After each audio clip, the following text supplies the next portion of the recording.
Hello and welcome back to my channel. My name is Amity Gilmour and this is my life. And I know what some of you are thinking, why are you doing a Q&A? I usually do vlogs. Well, short story is I'm going away, so I won't have time to film a vlog. So you've got a Q&A instead. Without further ado, let's get into the questions because this is going to be a quick one, guys. I'm just going to jet answer them like this. First question, are you an introvert or an extrovert? Extrovert. Completely extroverted, like insanely extroverted.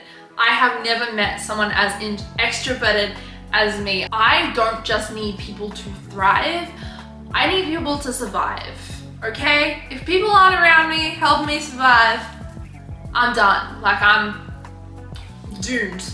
Next question. When did you start singing songs and playing guitar, and what is your goal? I started singing as soon as I understood what singing was, and as soon as I knew that you could sing with your voice. Basically the same time I started learning how to talk. My uncles were very musical, my whole family was very musical, so I was very much introduced to music at a very young age. So yeah, I've been singing for a long time. Guitar, however, I didn't start until later, probably around 12 years old I started playing guitar. I still am not the best at it. I know how to play guitar. I know the theory of guitar, I know how to play it, and I do play it, I just can't do bar chords because I dislocate my fingers when I do them. So, how do your housemates help you when you are in a flare-up, and how do they cope when you're very unwell? So this one's actually a really good question, and I have one housemate at the moment. We did have another one, but she's gone and moved on. She's married, which is really nice. So it's just the two of us now, and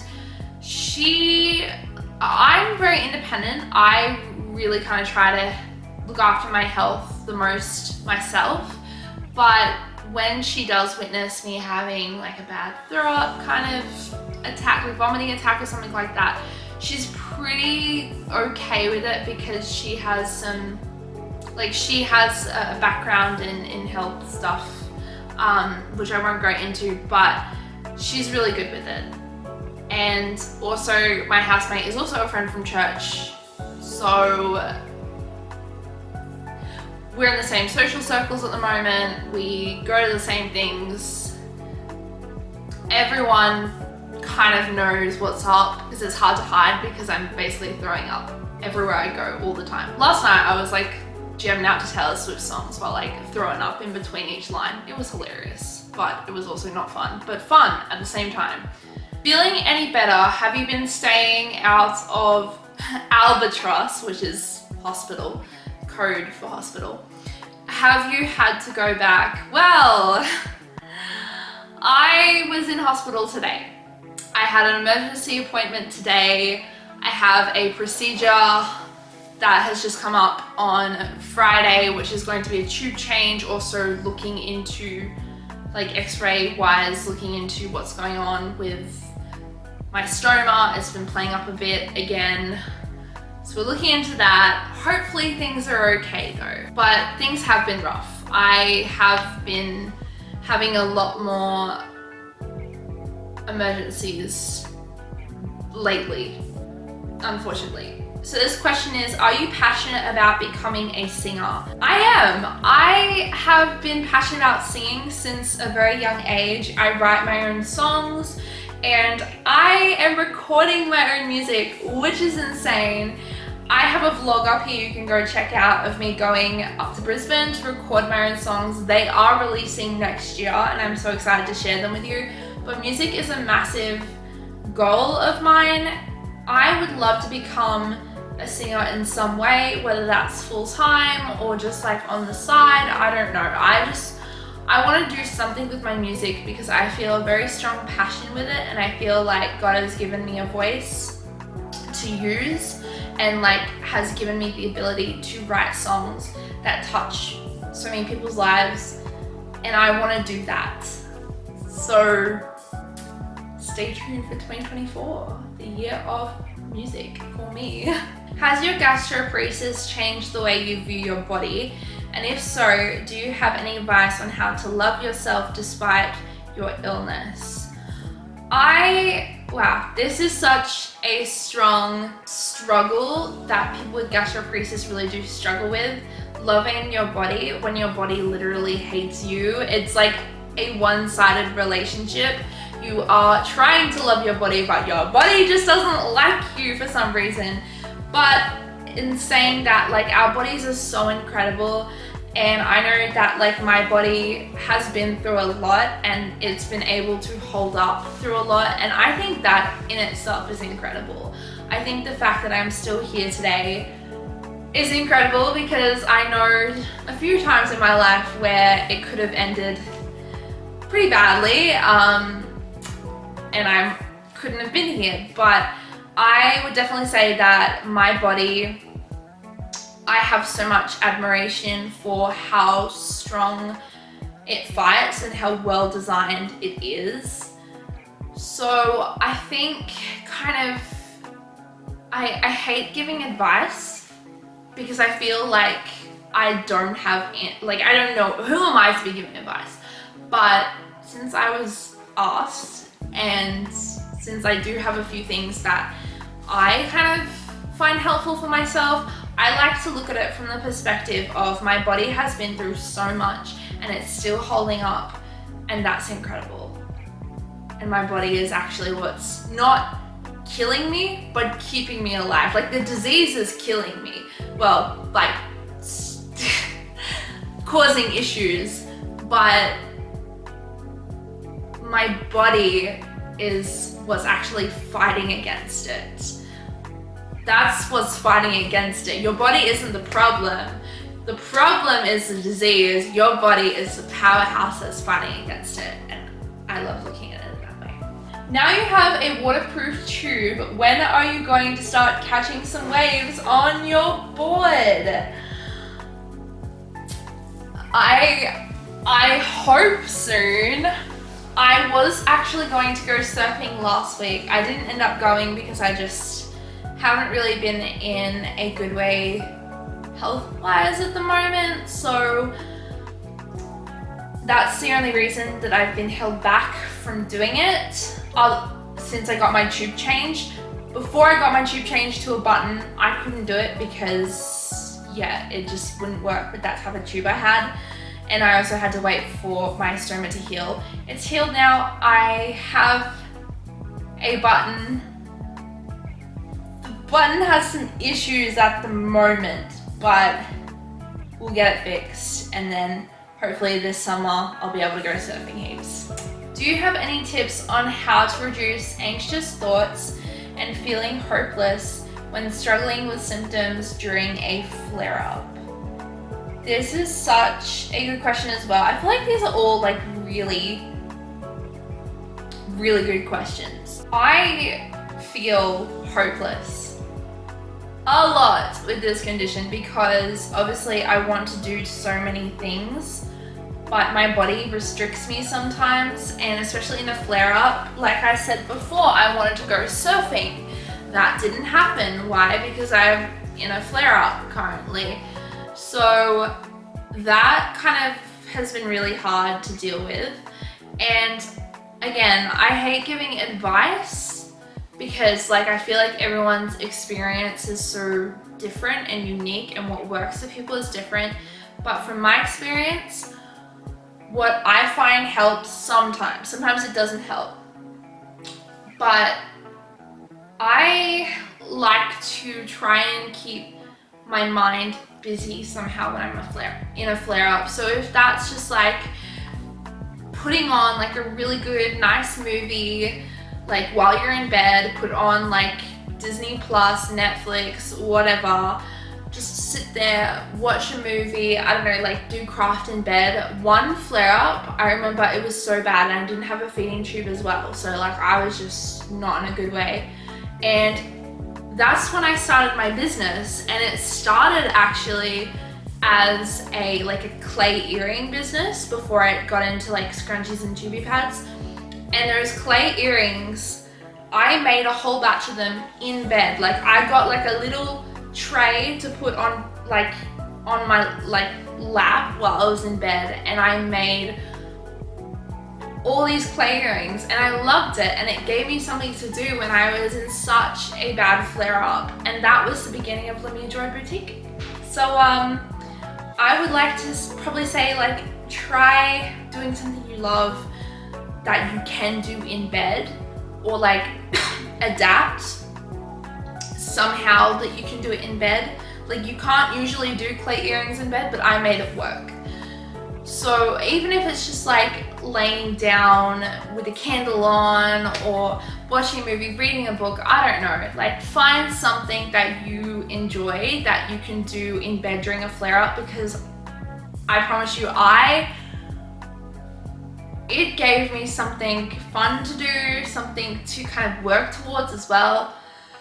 I found that really helped. Now, I'm not saying it's going to help you because everyone's different, but in my experience, finding something to actually do in bed, I really loved it. And I've done many other things. I've done web design projects and everything while in bed, and keeping busy is just my sort of thing to help me cope. What is your favorite Bible verse? Okay, so my favorite Bible verse is John 16:33, and it says, "For I have told you these things, so that you may have peace in me. In this life you'll have many trials and sorrows, but take heart, because I have overcome the world." And I think that is such a great verse, because it's like Jesus has given us his word. He's told us all we need to know so that we can have peace in him, knowing that even though in this life we will be thrown a bunch of lemons, a bunch of curveballs, like a whole bunch of stuff we just don't want to deal with, that just happens because this world is broken. And Jesus is saying, like, it hurts, but I'm right here. I've overcome the world. One day there will be like peace and no pain, and just that beauty for all of God's children. And I love that verse, because when I was given it at the time, it kind of meant a lot, but didn't mean a lot at the same time. It meant a lot in the way that, like, it was like, oh, this verse is actually such a nice verse, and it was being given to me for a whole year, like in so many different ways, like all the time. And it kind of makes sense, because I was in a period of time where like my life was easy, like the only year where my life was like easy. But I now understand that that verse was given to me was brought to my attention to help me to prepare for what life can throw at you later on. Do you ever feel weird always going to doctors, and how do you explain to your friends? I just want to say, this is a real reality for someone with chronic illness, that their life seems to be very filled with doctor's appointments, tests, like just all this kind of stuff, and it does interfere a lot with your personal life as well. You might miss out on birthday parties. I recently have had to turn down, like I've had to miss out on my friend's engagement party because I have like a few medical tests and like appointments that I have to be here for and can't be up there for. So that was like really hard as well. So there's a lot of things. And also, like, I have a procedure this Friday. I'm supposed to be flying out to Lismore to do camp like the next day, and I'm still telling myself and hoping that I'm gonna be able to go to camp. But like, when life gets in the way, or rather when illness gets in the way of life, that's hard. And I do feel weird explaining to friends that, hey, like I have to go to an appointment today. And it is hard sometimes, but I think my friends are very understandable, and I really, really feel encouraged by that. I've got some great friends, which is good. How is Eduardo doing? We haven't had an Eduardo report in a very long time. Oh my goodness. All right, so, ooh, my tube just moved.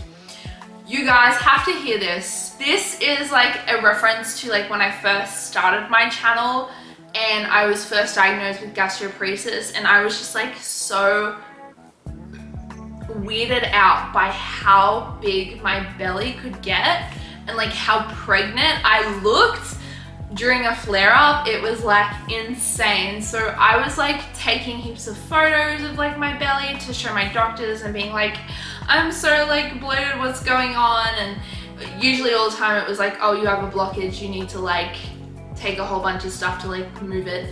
But I would do updates on this channel of Eduardo, which, let me explain. I named my bloat Eduardo. Why did I name my bloat Eduardo? Because number one, it looked like I was pregnant. And number two, it was named after one of those mechanical babies. You know those mechanical babies that you have at school during child studies where you have to like look after it and it's like programmed to like cry at a certain time. It's programmed that you have to feed it, change its nappy and all that kind of stuff. Well, our school had one of those like robot mechanical babies, and the child studies class got to name it and they chose to name Eduardo. But later he got referred to as Eduardo the Demon Child. Why was he called Eduardo the Demon Child? Because the child studies teacher had the nerve to schedule and program his like crying episodes during the middle of assemblies, important school meetings, important school like concerts and all that kind of stuff. So the whole school got to know Eduardo pretty well as Eduardo the Demon Child, who cries literally all the time and you always hear it. Hence why we named Eduardo. I would give you an Eduardo update at the moment, but I'm not going to because Eduardo's not good bloating wise, and also there is a big tube hanging out in a weird way and it's just not in a good place at the moment, hence why I have a procedure on Friday, which is why I'm not going to show you because some people on here might be squeamish and might freak out by watching it, so yeah, we're not gonna see it. Can we get a quick update on your medical issues? I feel like they've changed a bunch over the last few years. I struggle with this one. I hate telling people everything that I have wrong with me because it makes me sound either like, number one, like I have a hypochondriac, or it just makes me sound like, I don't know, it just makes me sound ridiculous. And so I hate giving, especially when it's doctors that are just like, when you're in the ER and they're like, what are your medical history? And I usually just give them the medical history that's relevant to this particular like instant, but then they always ask, do you have anything else? And I'm just like, ugh, whatever. But I'm gonna go through this. Autism, which I doubt I still have because I was diagnosed at 6 when there was not that much information, and a lot of my doctors nowadays say they can't see it, and I also don't relate to a lot of girls who have autism. So, a question mark there. Tourette syndrome, which I was diagnosed with also at 6, which I don't think is Tourette syndrome. I think it's just a tic disorder, like a motor tic disorder, because I don't have verbal tics, it's just motor tics, and they come and go, and they're usually triggered by stress, and they're very well covered up by my medication.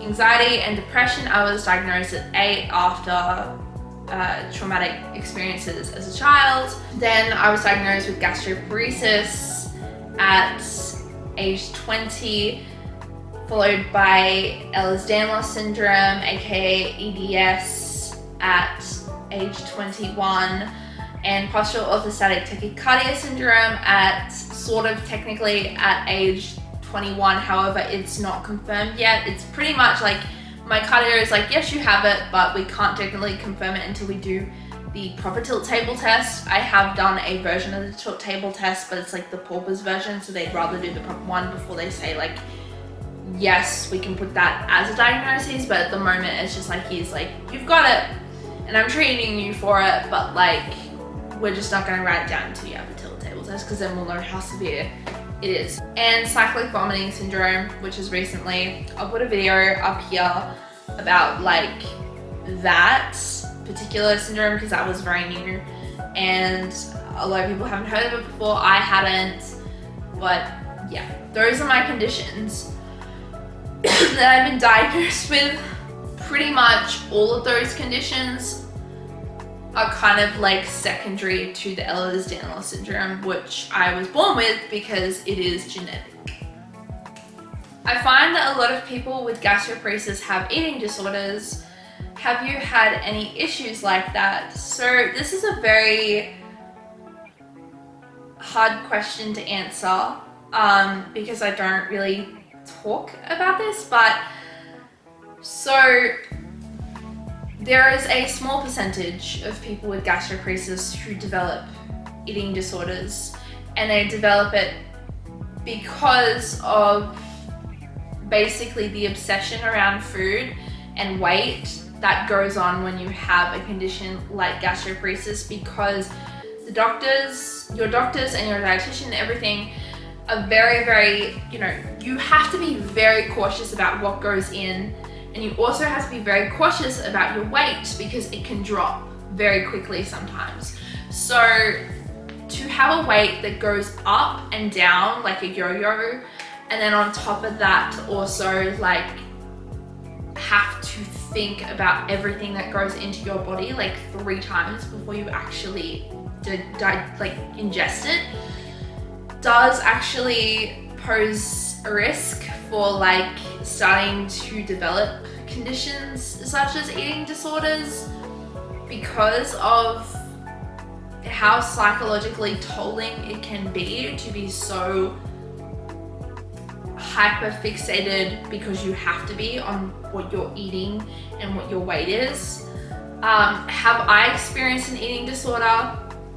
I have not been diagnosed with an eating disorder, but I do question whether at the moment I am struggling with very minor binge eating. Why? I don't know, like when I say binge eating, I don't actually mean eating a large amount to a normal person. Like I mean a large amount for me, which is not healthy for me, because I will eat things, I will throw them up, and whatever gets to go down into the intestines will get stuck in the intestines, cause other issues. So it's not really something that I should be doing. I'm not supposed to be eating solids, but I struggle so much with that because I love food. I always have. And when I have to restrict the things I love and restrict food so much and have to be hyper fixated on what I'm eating, what's going into my body, it is easy to like be really good, and then after being good for so long be like, okay, I was good for a while, so let's just like eat now and just like eat things I'm not supposed to, and then like feel really sick. And it is a problem, I know. I wouldn't say it's a full-blown eating disorder, but I am working on it with my psychologist, and we're talking about that stuff because it's really important to make sure that like your mental health is good when your physical health is struggling, because when your physical health is struggling, the chances of you developing mental health conditions on top of that is very likely. How do you feel with sensory issues and having a feeding tube?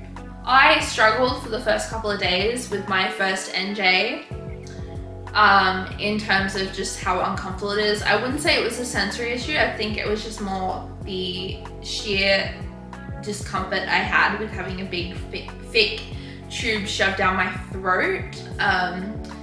So it was not comfortable, but after a while I did get used to it, and it kind of didn't feel like I had one a lot of the time. I couldn't tell the difference sometimes. You kind of forget it's there. Same with this tube, like, oh no, I don't think I ever forget that this tube is in here, because it's a bit more like I can feel it a lot. And maybe that's because I've been having a lot of issues with it since I got it. But other than that, things are okay in terms of that sort of like stuff. Okay, so the final question. How do you deal with the constant changes in your weight? So this is going on from 2 questions ago. It's a struggle. My weight is so yo-yo, like it goes from underweight to overweight like quickly. I am very nearly never a healthy weight range. I'm either underweight or overweight. At the moment I'm overweight.